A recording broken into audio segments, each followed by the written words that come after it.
In this lecture, I'll share with you some background information to the book of Galatians. We know a little bit about the author, of course, is Paul, and the audience. This is a little bit different from what we saw in 1st and 2nd Thessalonians. The audience for this letter is an entire region rather than just one city. And so we've got an entire region at play. It's in modern-day Turkey. There's some debate that you read about in your textbook over whether Paul is writing to northern Galatia or southern Galatia. What we can say is that the audience to whom Paul writes is mostly a Gentile audience. There's a lot of social diversity if we're examining this correctly. And the other thing that we know is that Paul founded the church there. So Paul was one of the first missionaries to come through, and he is the one who preached the gospel to the Galatians for the first time. The letter dates from around probably the mid-50s, though there is some debate about that. Some folks would choose to date it earlier, into the 40s perhaps, but we're really not sure. It's nice to have kind of a 10-year window, but most scholars will say that this is a fairly early letter and that it dates to somewhere in the mid-50s. So the occasion for the letter. Why did Paul write this? Well, something bad has happened. So Paul had gone to Galatia, had preached the gospel to these Galatians, and they believed in Jesus Christ and had become a part of this Jewish Christian movement that Paul was a part of. But then after Paul left, after he left Galatia, some agitators, and I get that word from Galatians 5:12, where Paul calls these people agitators. Some agitators had come through the region, and they had told the Galatian Christians that they need to, in essence, be more Jewish. So because this movement, this early Christian movement, is a subset of Judaism, this does kind of make sense. These new guys, these new missionaries have come through. They notice that these Gentile believers are now a part of this Jesus movement, and they say, this is great. I'm so glad that you're a part of this. But in order to be a part of the family of God, in order to be a part of worshiping this one true God, which we Jews have been doing for millennia now, you need to be marked off as a part of this family through circumcision and through keeping the law. So maybe dietary restrictions or certain festival days and things like that. Mainly what these agitators are saying is you need to become a part of what God has been doing through the ages. That's how you're made right with God. That's how you become a part of this family of God. So these agitators have come through and they've said, hey, in order to be a part of this, you need two things: circumcision and to follow the works of the law. We think that these people who came through are actually Jewish Christians, and they likely came from Jerusalem. So they're also doing missionary work, just like Paul is. And they come through, and this is what they require. Now, some interpreters have said that this works of the law thing is kind of a works-based righteousness. That what these agitators are promoting is like doing stuff to gain God's favor. That interpretation has fallen out of favor recently. And instead, what most scholars think works of the law means is to simply become more Jewish, to simply become a part of what the people of God have been doing for all this time, and to follow these sorts of rules that the Jews have been doing that have marked them off as a people for a long time at this point. And so what these agitators are calling the Galatian Christians to do is not exactly unusual. We read it today and we can read how Paul is reacting to it, and we're like, oh no, this is terrible. How could they do this? However, at the time, this would have kind of made sense. So the tone of this letter, this letter that Paul writes, is very angry. He is very upset with the Galatian church. So these agitators have come through, they've required these things, And apparently, the Galatian Christians, these Gentile Christians, have believed what the agitators said.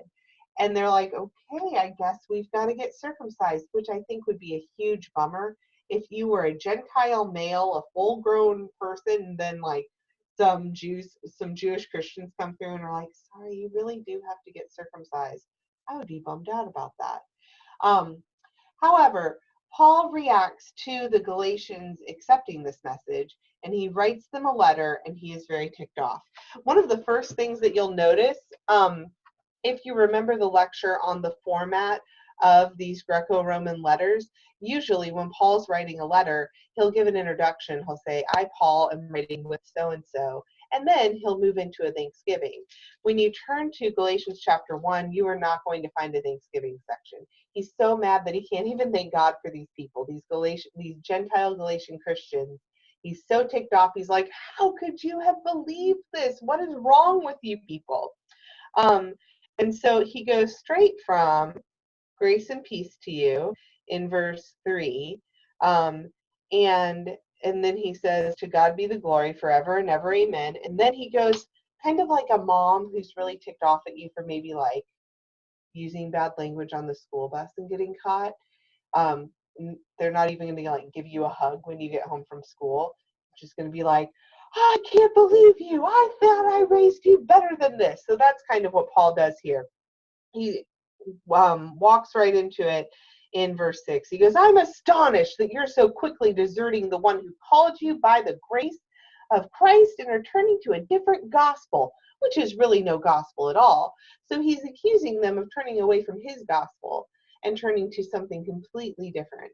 And that really is a difficulty for him. He moves on to defend, in chapter 1, he defends his own credentials, and he says, listen, I was minding my own business, and God appeared to me. I was out there persecuting the church. God appeared to me.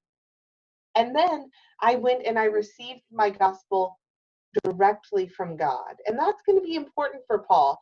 He's pointing out to them that really he does have authority because the gospel that he has received comes directly from God. And Paul is in some ways setting himself apart from these agitators who have come through and saying, did they get their gospel directly from God? I did. And so that's what he does for the remainder of chapters 1 and 2.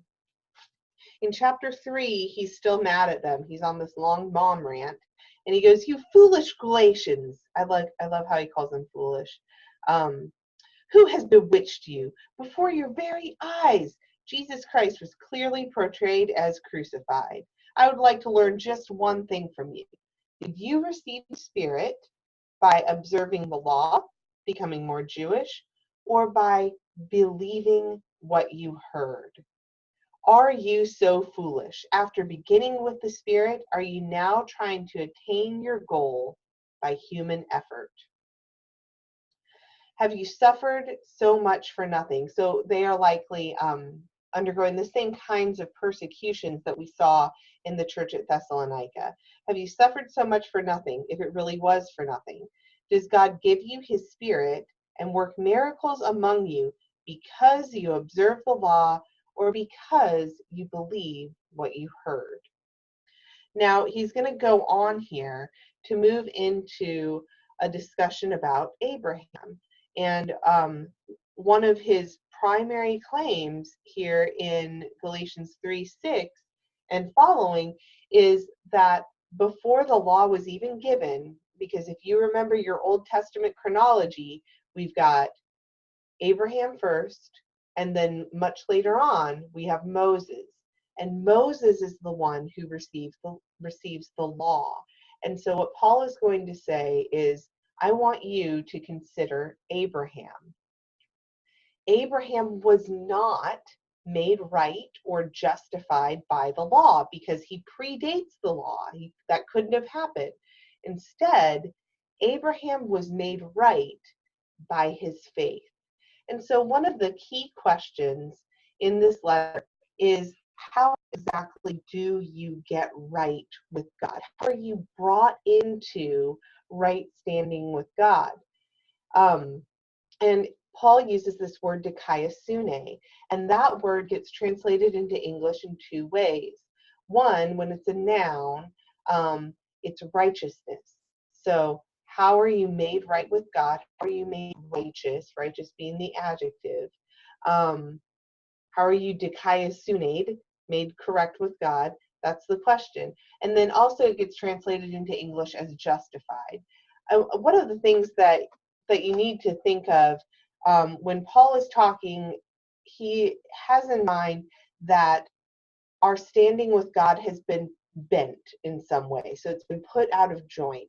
And the question then is, especially for these Gentile believers, how can what has been put out of joint be put back to right? How can it be dikaiosune? How can it be justified? How can that, I don't know, that relationship with God be made straight and correct again? And what Paul is going to say is the only way that this can happen is through believing or through faith, or maybe a better translation of that might be trust, by trusting in what Christ has done. Through Christ's death and resurrection, trusting that that is what makes you right. And the reason that he's so frustrated is because these agitators have come through and said, yeah, faith is great, but what you really need in order to make yourself right is circumcision, food laws, Sabbaths, things like that. And so you need to do the works of the law. In essence, in order to actually be made right, faith is fine. Faith in what Jesus has done is fine, but you also need to become Jewish. And Paul is going to say, absolutely not. That's just ridiculous. There's no need for that. And really, there is a lot at stake here for him. And so that is part of the background to what we have going on in Galatians and part of the major question. And I'm going to come back and talk to you a little bit more about how Paul is envisioning what Christ has done. But that is for your next lecture.